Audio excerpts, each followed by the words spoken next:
प्यारे बच्चों, आज से हम लोग क्लास 10th मैथमेटिक्स की शुरुआत करेंगे और ये वीडियो जो अपलोड होगा यूट्यूब पे वो इंग्लिश मीडियम और हिंदी मीडियम दोनों के लिए होगा।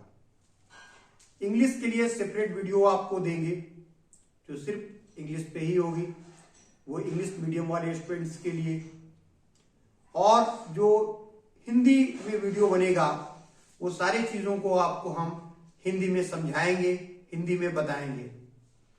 तो दो वीडियो अलग अलग होगा, एक होगा इंग्लिश मीडियम के लिए और दूसरा होगा हिंदी मीडियम के लिए, लेकिन क्लास वही होगा, क्लास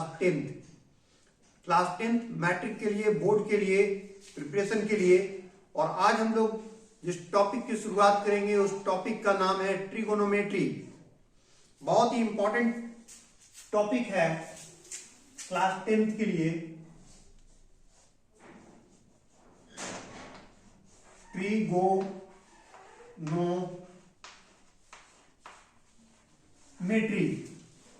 ट्रिगोनोमेट्री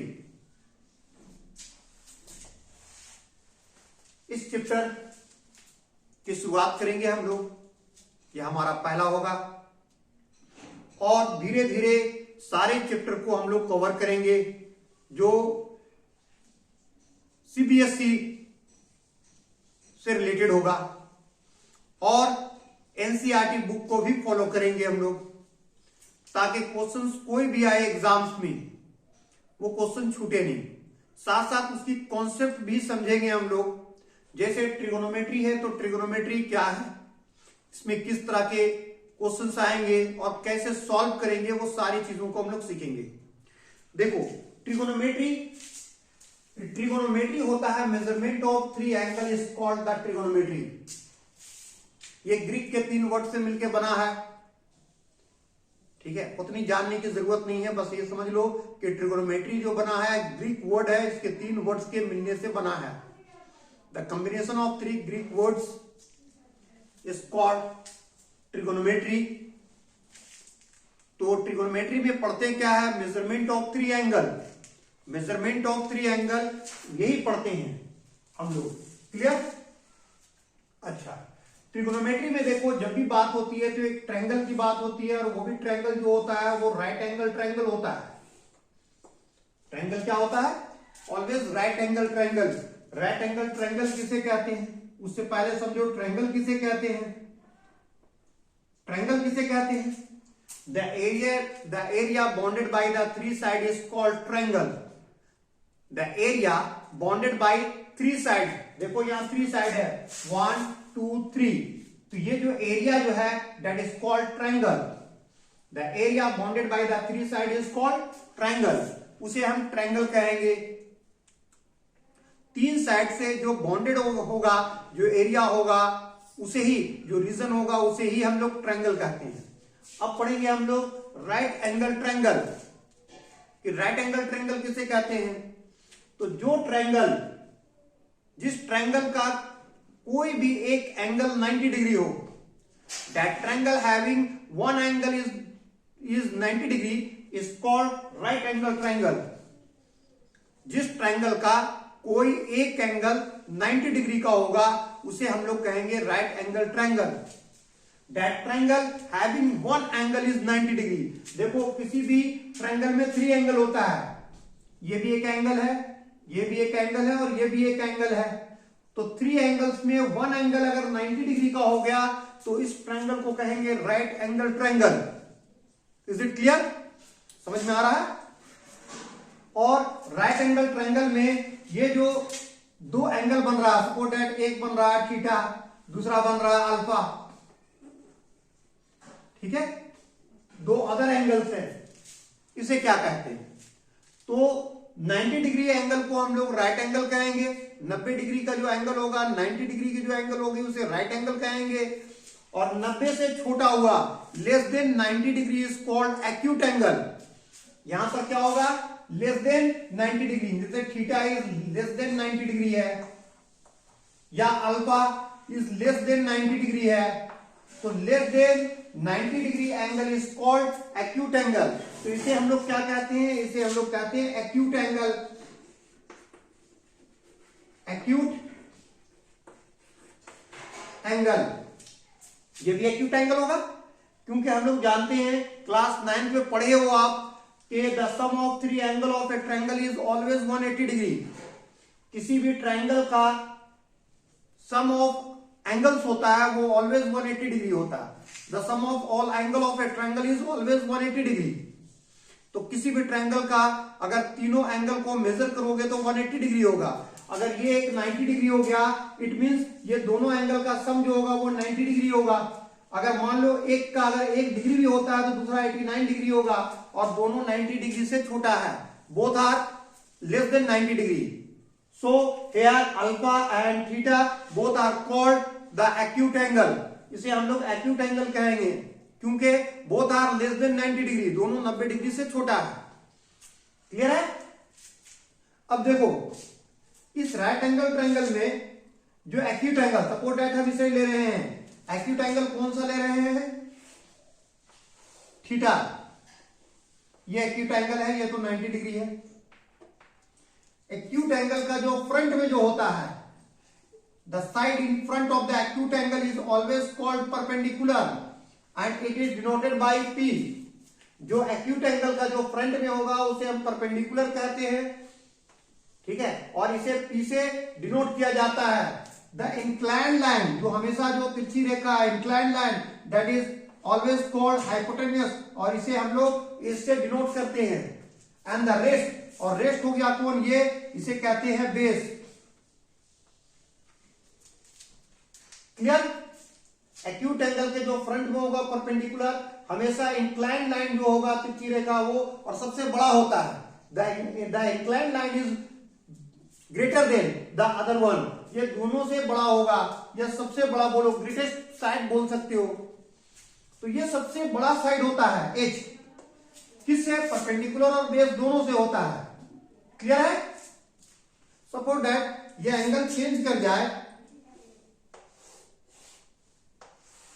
ये राइट एंगल ट्रायंगल तो है, बट एंगल यहां से अब हम लोग अल्फा ले रहे हैं, तब अल्फा लोगे तो क्या होगा? इसके फ्रंट में ये साइड हो रहा है तो ये परपेंडिकुलर हो जाएगा, बट हाइपोटेन्यूस ऑलवेज जो है वो इंक्लाइंड लाइन ही होता है, और जो बच जाएगा वो बेस कहलाएगा। ठीक है?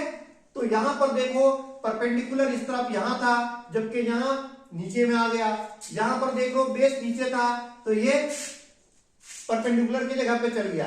मतलब देख रहे हो एंगल चेंज होने से परपेंडिकुलर और बेस का जो प्लेस है वो चेंज कर जाता है। Is it clear? The position of perpendicular and base both are change with respect to the angle. Angle के रिस्पेक्ट में ये दोनों चेंज कर जाता है। ठीक है? चलिए नेक्स्ट अब आगे देखते हैं।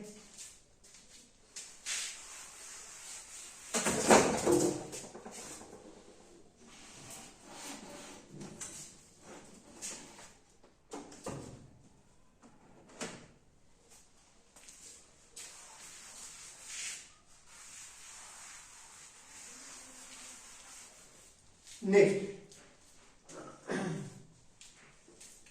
अब देखो तीनों में रिलेशन, किसमें? पी, बी और एच में।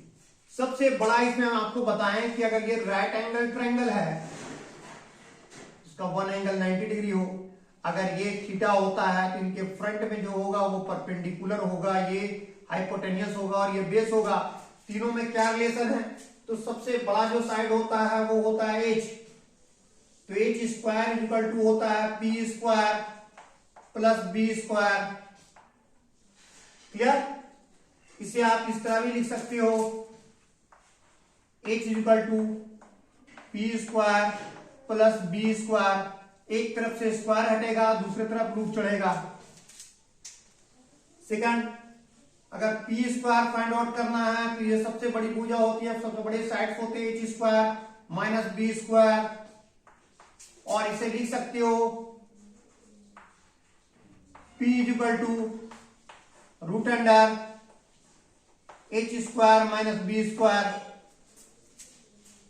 थर्ड क्या होगा? B base, B square equal to होगा H square minus P square, और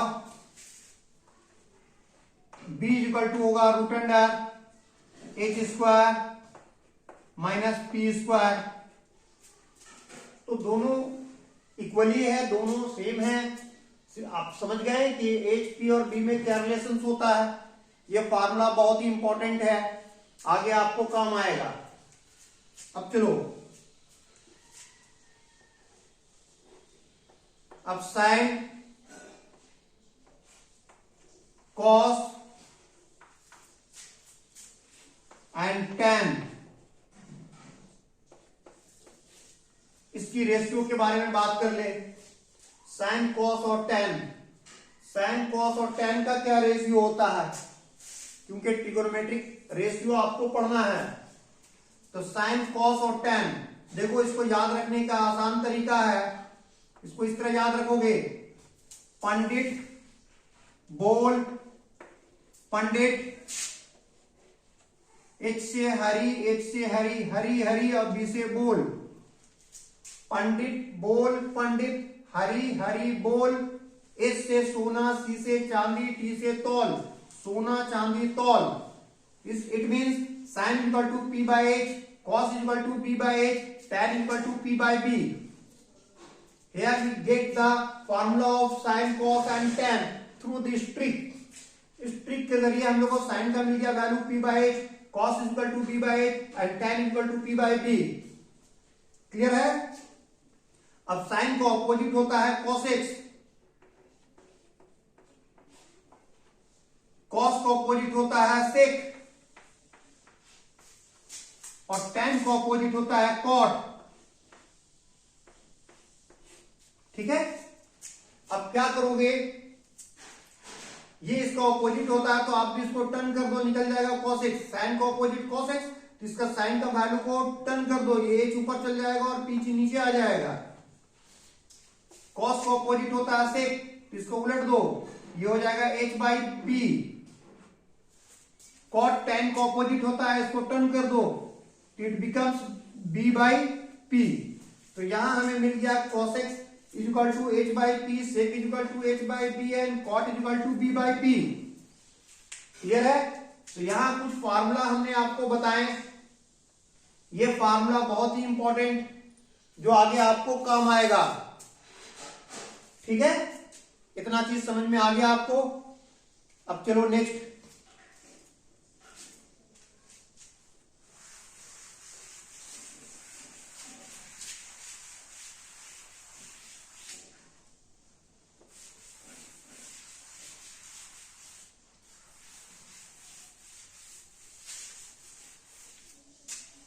चलिए अब इससे आगे। अब देखो कुछ फार्मूला और आपको याद रखना होगा जो बहुत बहुत इंपॉर्टेंट है। इस क्लास में हम आपको सिर्फ क्लास 10th के बारे में ही बताएंगे, बोर्ड की प्रिपरेशन के लिए ही तैयारी होगी। ये जो क्लास है, इस क्लास में आपको किस तरह बोर्ड में क्वेश्चंस आएंगे और कैसे उसको आप सॉल्व करोगे वो सारा हम बताएंगे।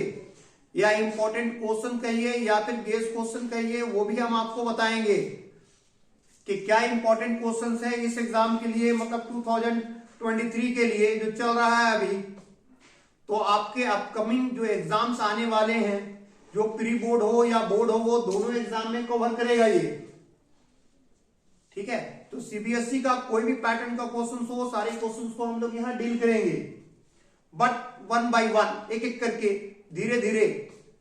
आज जो है हम आपको स्टार्ट किए ट्रिगोनोमेट्री, तो ट्रिगोनोमेट्री का एकदम बेसिक से हम आपको बता रहे हैं ताकि कॉन्सेप्ट एकदम क्लियर हो जाए। कॉन्सेप्ट क्लियर होगा तब आगे का क्वेश्चन आसानी से बनेगा।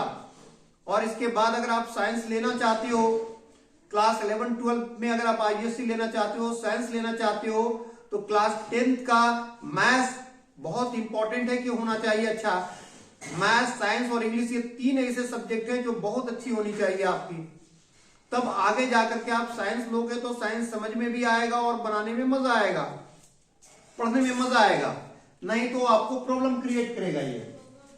चलिए इतना समझ में आ गया। अब कुछ फार्मूला और देखो next, sine square theta plus cos square theta is equal to 1 होता है। Sine square theta plus cos square theta equal to 1 होता है, ध्यान देंगे। और इससे 3 फार्मूला बनेगा, एक तो बन गया, 2 और बनेगा। Sine square theta plus cos square theta equal to 1। Second में क्या होता है, साइन को रहने दो आप, sine square theta equal to 1, ये उस तरफ जाएगा तो माइनस हो जाएगा, minus cos square theta. Third, अब कॉस थीटा को रहने दो, cos square theta equal to 1, ये साइन उस तरफ जाएगा तो हो जाएगा माइनस साइन स्क्वायर थीटा। 1 से 3 बन गया, 1 2 3। अब देखो fourth number, sec square theta minus tan square theta equal to 1 होता है।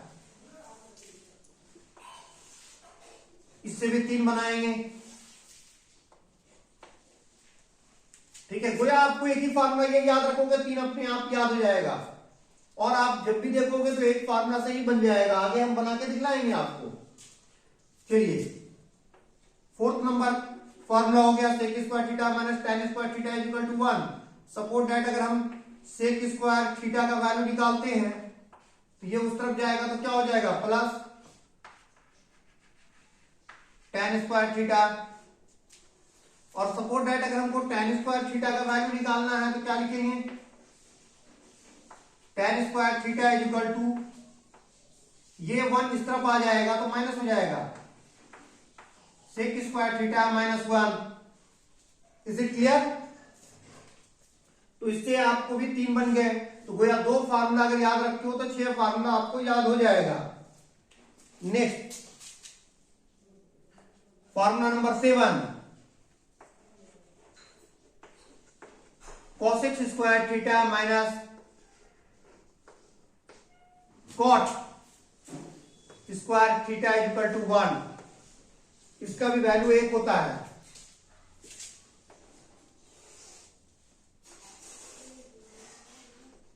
और इससे भी 3 फार्मूला बनेगा, cosec square theta minus tan cot square theta equal to 1। Formula number 8, अगर cosec square theta equal to 1, ये उस तरफ जाएगा तो प्लस हो जाएगा, साइड चेंज होने से साइन चेंज कर जाता है। कॉट स्क्वायर थीटा, मैथमेटिक्स की बेसिक चीजों को सीखने की कोशिश कीजिए और याद रखने की भी कोशिश कीजिए। फार्मूला नंबर 9, अगर आप कॉट का निकालना चाहते हैं, cot square theta equal to, तो ये प्लस 1 है, इस तरफ आएगा माइनस 1 हो जाएगा, cosec स्क्वायर थीटा माइनस 1। ठीक है, तो गोया 3 फार्मूला आप याद रखते हो तो 9 फार्मूला आसानी से याद हो जाएगा। क्लियर है?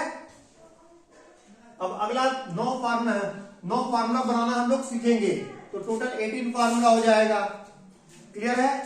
चलिए,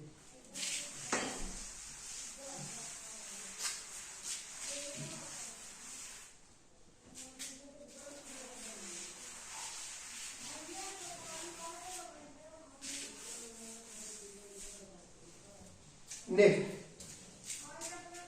फार्मूला नंबर 10,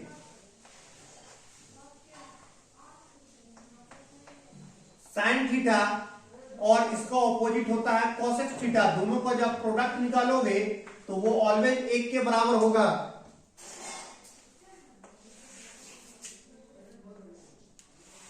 और इससे भी 3 बनेगा, साइन थीटा और इसकी ऑपोजिट cosec थीटा, दोनों का प्रोडक्ट 1 होता है।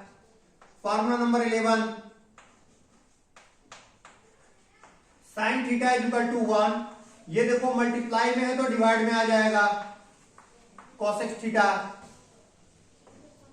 फार्मूला नंबर 12, अगर आप cosec को निकालना चाहते हो, फाइंड आउट करना चाहते हो, तो cosec थीटा इक्वल टू होगा 1, ये देखो मल्टीप्लाई में है तो डिवाइड में आ जाएगा, साइन थीटा। तो इससे भी 3 फार्मूला बन गया। अब नेक्स्ट देखो फार्मूला नंबर 13, cos थीटा इसका ऑपोजिट होता है सेक थीटा। दोनों को मल्टीप्लाई करोगे तो ये भी 1 के बराबर हो जाएगा।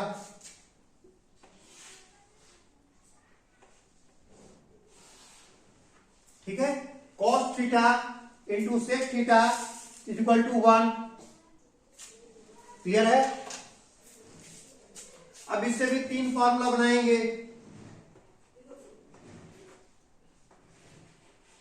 Cos theta is equal to 1, ये देखो मल्टीप्लाई में है तो ये डिवाइड में आ जाएगा। ठीक है, फॉर्मूला नंबर 15।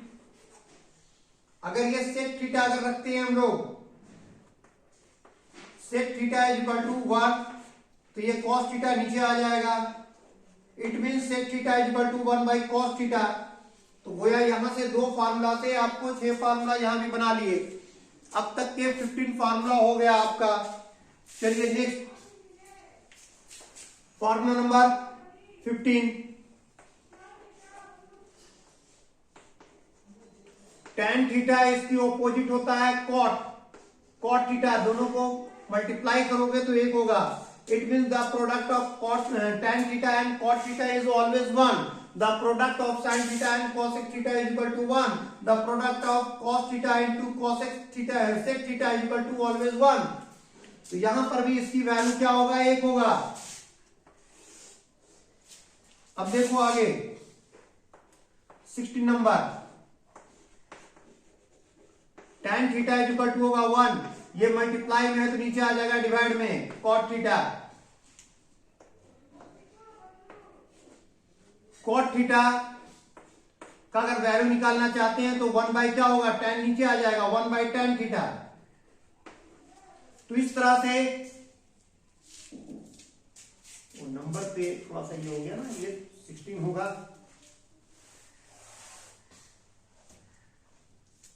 नंबर ये 16 होगा,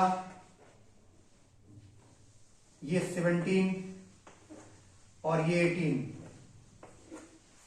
तो गया हम लोग 6 फार्मूला से अब तक के 18 फार्मूला बना लिए हम लोग, और बहुत ही आसानी से। सिर्फ आप 6 फार्मूला याद रखोगे तो 18 फार्मूला ऑटोमेटिकली याद हो जाएगा। No formula number 19। Formula number 19 क्या बताता है? tan थीटा का एक और फार्मूला होता है। tan थीटा को आप लिख सकते हो sin theta by cos theta. और 20 नंबर, tan का ऑपोजिट होता है cot थीटा,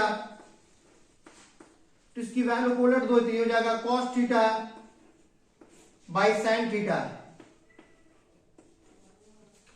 ठीक है, क्लास 10th में जितना जरूरत है, जहां तक कि आपका सिलेबस है, वही हम आपको बता रहे हैं।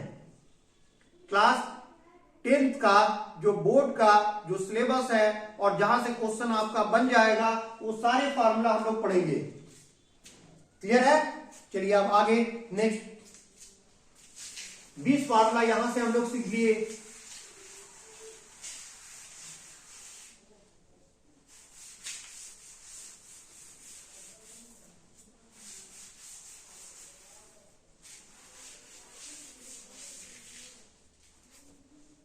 कोई दिक्कत है?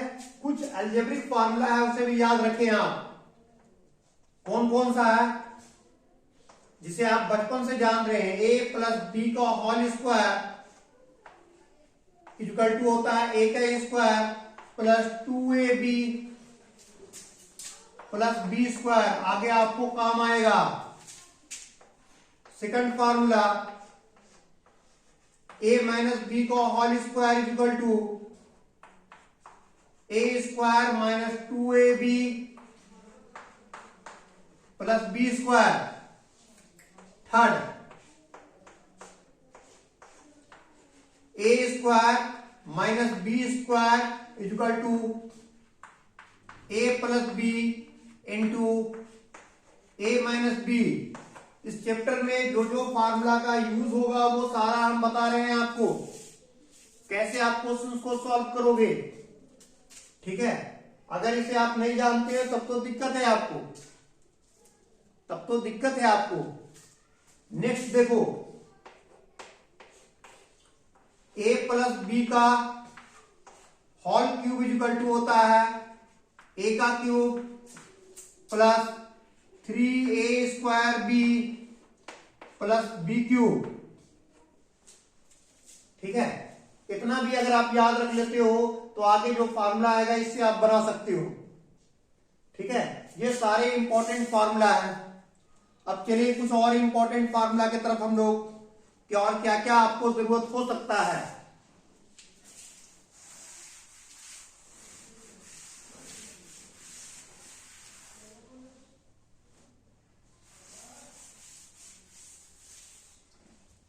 इसके अलावा आपको जरूरत हो सकता है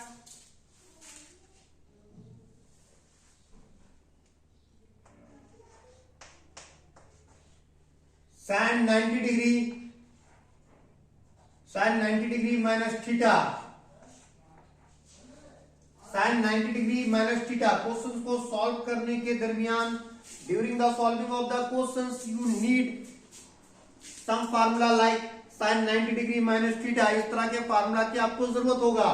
तो देखो sin 90 डिग्री इक्वल टू होता है cos, और यहां अगर थीटा दिया हुआ तो थीटा लिख दो। तो sin 90 degree minus theta equal to cos थीटा। इन द सेम वे उसी तरह cos 90 डिग्री माइनस थीटा, तो cos 90 डिग्री इक्वल टू होगा आपका sin,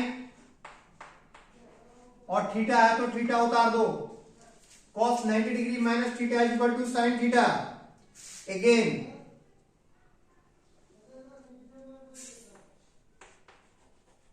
tan 90 degree minus theta, tan 90 degree equal to होगा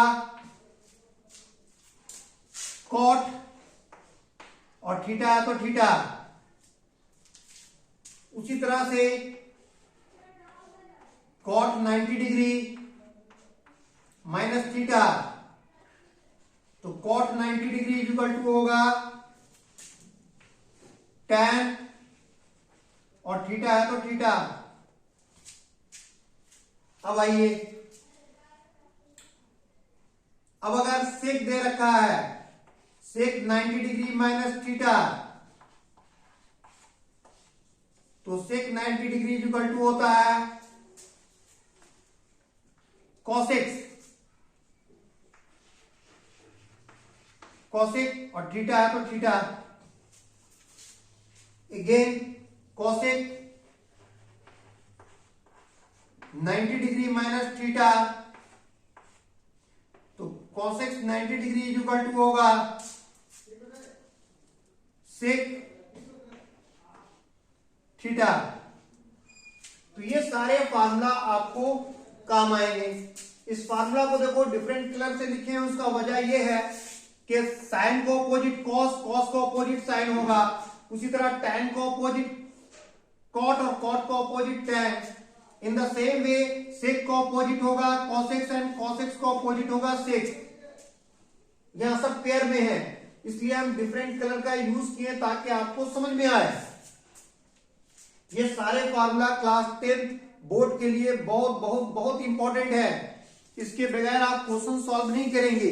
अगर हम इस चैप्टर में डायरेक्ट क्वेश्चंस बनाने लगते तो आप पूछते कि सर ये क्वेश्चंस कैसे बना रहे हैं, कौन से फार्मूला का यूज कर रहे हैं, कहां से आया फार्मूला।